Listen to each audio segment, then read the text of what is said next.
Video proceed करने से पहले ये 3 विशेस है। Oh no. Shit, it's gonna fall. Oh no.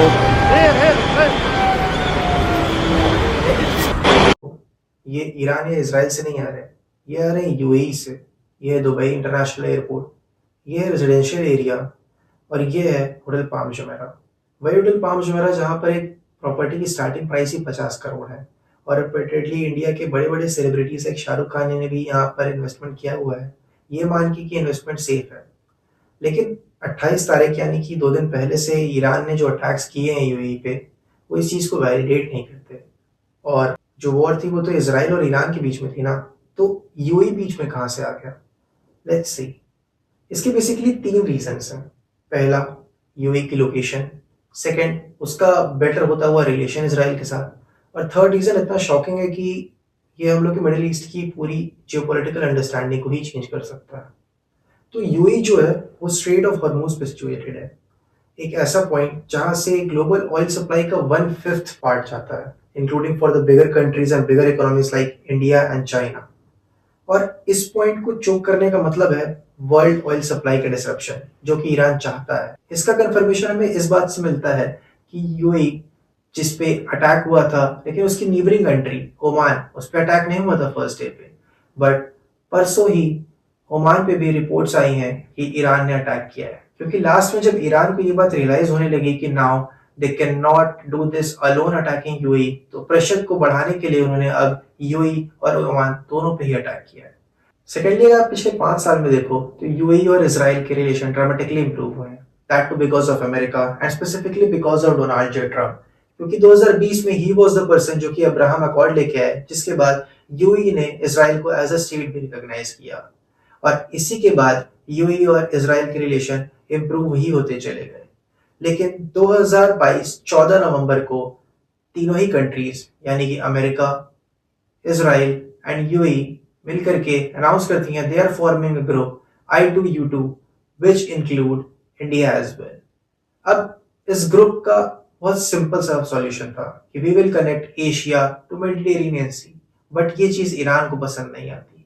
क्योंकि अगर आप ईरान की लोकेशन देखो तो it is located at a very crucial point, जहां से सेंट्रल एशिया का भी रास्ता जाता है और यूरोप का भी रास्ता जाता है। इनफैक्ट इंडिया तो ईरान में चाबहार पोर्ट सिर्फ इसी इंटरेस्ट से डेवलप कर रहा है that it will bypass Pakistan and it will trade with central Asia, जो कि हमारा अभी तक एक्चुअली में रुका हुआ है।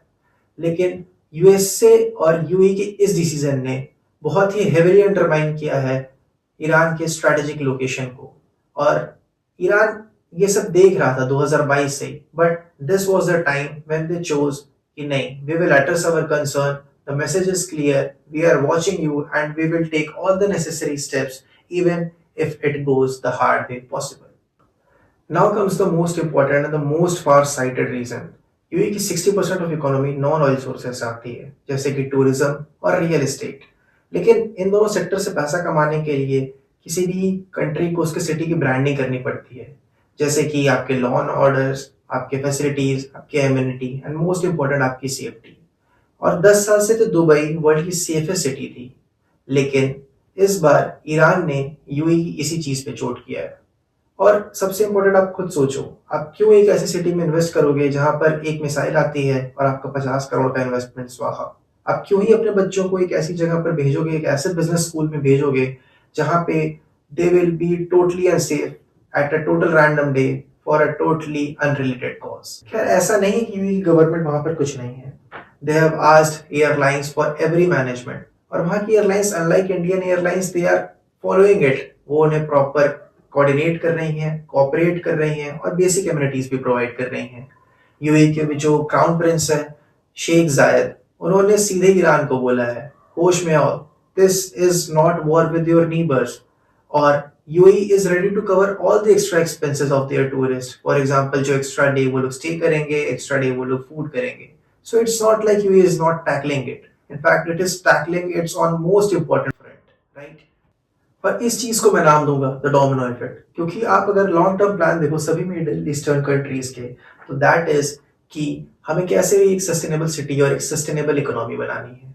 For example, Saudi is creating the Neom and the line, Qatar is creating the Lusail, UAE itself is committing much atrocity.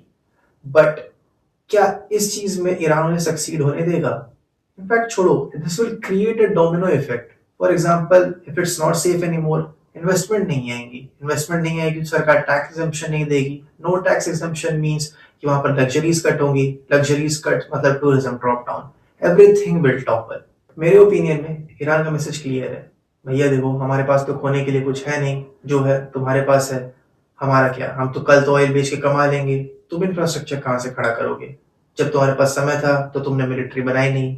तुम अमेरिका के पीछे छिपे रहे. अब वो भी तुम्हें अच्छे से सिक्योरिटी दे नहीं पा रहा है, और तुम्हारे क्राउन प्रिंस को दे रहा है. तुम्हारी इमेज को कैसे सिक्योरिटी देगा?